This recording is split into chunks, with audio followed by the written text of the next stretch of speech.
Alright guys, welcome back to VALORANT News. Masters Madrid is just about to get back underway, but the Challenger side also beginning around the world, but also big updates from pANcada on exactly what's happened behind the scenes over the last few weeks on the Sentinels FURIA situation. Rumour had it that he was going to join FURIA. That was apparently very close to actually coming true. pANcada though says for various reasons this actually didn't happen, and now I'm sure he's considering other options in the very immediate future. Very much enjoyed your thoughts in the comments below. Hit the like button if you enjoy. Subscribe if you're new as always. I would greatly appreciate it. First of all, I thought this is kind of remarkable actually that Pansy puts out. So this is a communication pronunciation from the team and management, so they follow that. And Moan-Yeh's here. Now, we'll discuss in a second why this is meant to be Moan-Yeh, to my understanding, but it was written on this piece of paper as Moan-Yeh, which is like, I get Mon or something else, but Moan is interesting for sure, and, well, this is how it was written down. However, someone from Paper X here, so their creative director actually says the following: for the record, we did not submit this document. We already reached out to Riot to look into this, because we definitely submitted Moan-Yeh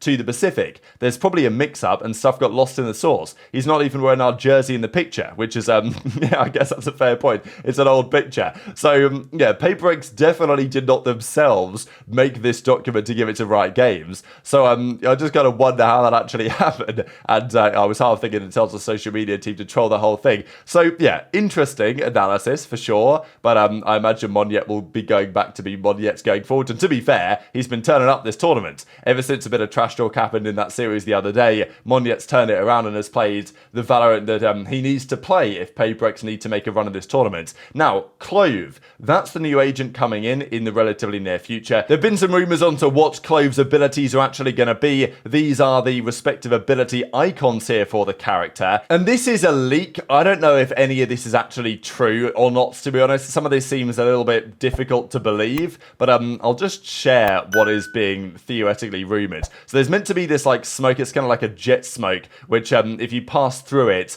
then you get like, you know, you hear fake gunfire sounds and it just kind of confuses you a little bit. So there's that which might happen. There's apparently an ability which can disrupt, influence, or disable enemies' abilities, which maybe makes sense. Apparently it's called Medal. Guess we'll see if that happens. Then there's also this one, right? Now, I don't know what you guys think about this. Called Pick Me Up, the C ability. You leave behind a bag-like device. If you take any amount of damage, you die, and your teammates can bring you back. So I wonder how exactly that's going to work. So, because the idea that you could use this effectively every round, which is kind of like Phoenix in a way, you go out there and if you take some damage, you just like reset to where you were before, but instead of that, your teammates would actually have to do something about it, and you'd have to place down this backpack thing in order to make that work. I don't really know, and you know, there's been some other theories on what the ultimate might be. So I don't know if any of that's true. It might be completely fake news. I guess we'll have to wait and find out in due course. TSM, however, they have confirmed their return to Challengers just in time with the roster that we thought they were going to have, of course, with you know, Sim, Proto, GMD, Poised, and Seven rounding out the team. So yeah, they're back in Challengers.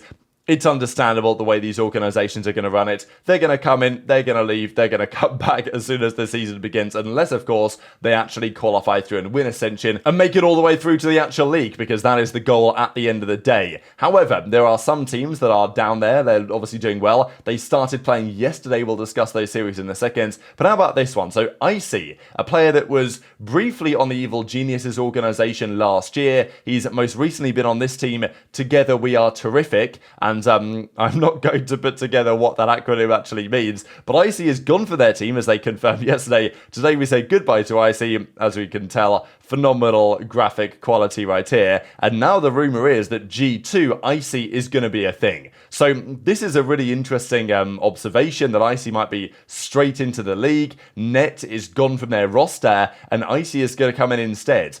Icy can run a lot of different roles. If you look at his VLR, he's used mainly Killjoy over the last couple of years. But it's very interesting if this comes true, right? G2 really looking at young, promising talents they want to build into their roster. I still think replacing Net is a surprise to me, but yeah, we'll see if it works out for G2 when everything gets back underway. But of course, they were in Challengers as an organization. Now they're up in the league because they got hold of the guard guys after all that drama went down. However, we've got to mention the first couple of games in Challengers, because M80, they played TSM today. Yesterday, however, there were 2 games to kick off the Challenger side. Sad Esports, they played Winthrop University. They got the victory 2-1. I think I didn't actually watch this series, but people were saying that this Ascent was some top quality comedy Valorant, like not exactly the best plays on display. But yeah, that was the first series that those respective teams played, so pretty cool to see SAD get their first win on the board. The other series, however, on the other side was the theoretical banger of the day, Oxygen versus Moist Shopify. Oxygen probably, well, it's difficult to say who's the favourites exactly. Maybe M80, realistically, considering they were very close last year to actually making it through all the way to win the entire thing. That never happened in the end. But yes, Oxygen 1-2 down to Moist Shopify, and Dapper had a bit of a stinker here, right? So I think Dapper, it's interesting. I mean, it's not like he played terrible every single map of the series, but Verno, Redux, Scuba, those are the star players, and I think the Dapper on the Viper needed a bit more from him, right? Because MXS really just had their way with him, especially on the bind. He had 3 kills, 3 in 16, not his best performance here. 74 ACS is pretty ugly, and MXS get the victory 39. So it's early days in the Challenger side,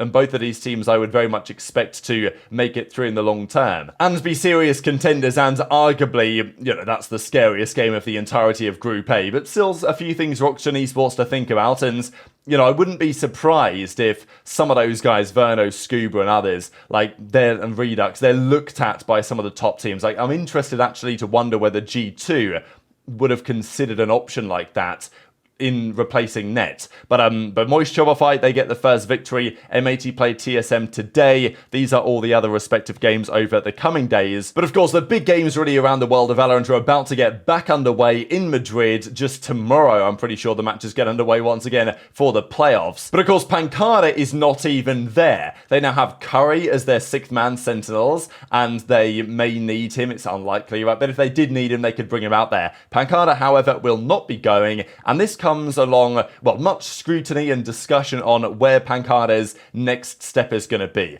Nobody is denying that since Zelta stepped into the team, he's done a phenomenal job, and just for various reasons, Zelta seems like the perfect man for SEN right now. SEN also want to do right by pAncada. They don't want to hold him beyond his will or, against his will, keep him in contract jail forever, stuck on the bench trying to get a buyout, and they've sent to pAncada, and they've said publicly, Sentinels, that pAncada is free to walk. He's free to go if he gets an offer elsewhere that'll allow him to go with no buyouts. That's great stuff from Sentinels. However, where is pAncada going to go? This was a rumour that came out, and we're talking March the 8th now, on what FURIA are up to. Proposal for pAncada, who made a counter-proposal. FURIA accepted and considered everything as practically certain. pAncada in the end went back and justified that he will take care of his health and focus on his life, I'm guessing is kind of what this is getting for. So this was the speculation that pAncada had an offer from FURIA that he was very close to taking up. However, things happened, that never occurred. And there was speculation on, did he actually have health issues, or did he just realise, maybe I'm going to get a better offer than FURIA? Because,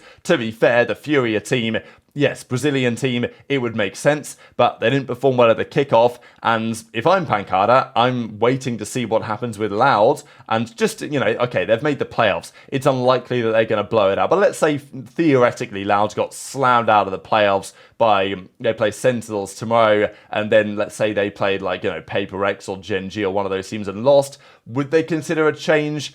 Probably unlikely at this point, to be fair, for Loud, but I think pAncada might be wise just to wait and see what happens in the playoffs. But certainly Lev, they didn't even make it out there, right? But if Lev were going to make a move, they'd have probably made it by now. So I guess pAncada's got to weigh up, how much does he really want to compete again, ASAP, or does he think, maybe I'll just bide my time a little bit longer? But pAncada explains that this decision was made. He was ready to go to FURIA, he was willing to go to FURIA, but unfortunately health problems derailed that discussion. So, people were asking pAncada on stream, this is all translated, shout out to the original poster of this one, but he says, look, who said I didn't want to go to FURIA? Don't believe everything you see on the internet. Is it true that you refused FURIA? No, that's not what happens. It got leaked. These, reporters that don't know what's going on. He says, tell me how it was then. Brother, with FURIA, it was only the wrong timing. I was close to going with FURIA, but I got very sick. I had some health problems that if I caught this disease, it would force me to stop. I was suspected of dengue. So there's, I don't think dengue, I don't know exactly how to pronounce it, but I think this is like a mosquito transmitted disease that's not particularly common in North America, but it's very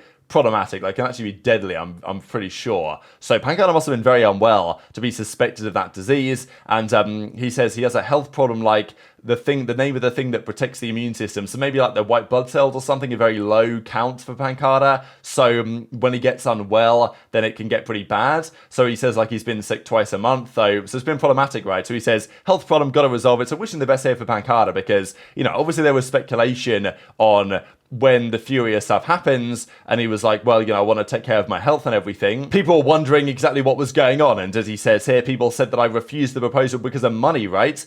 I don't know exactly where that speculation came from. I don't know if it was really discussed at the time. I guess maybe it was in that tweet that we saw where it says that he made a counter proposal, which kind of implies that he wanted more money. I guess maybe that's where he's getting it from. I don't really know. But still, pAncada says that's not the case at all. He was very weak, and he was getting really badly unwell a couple of months. Took him quite some time to recover. But I guess now he hopefully is in a better position. But I guess the ship has sailed on the FURIA stuff, and now he's got to wait and bide his time until he sees what the next potential opportunity is going to be. Maybe, hopefully, you know, obviously the health stuff is fine.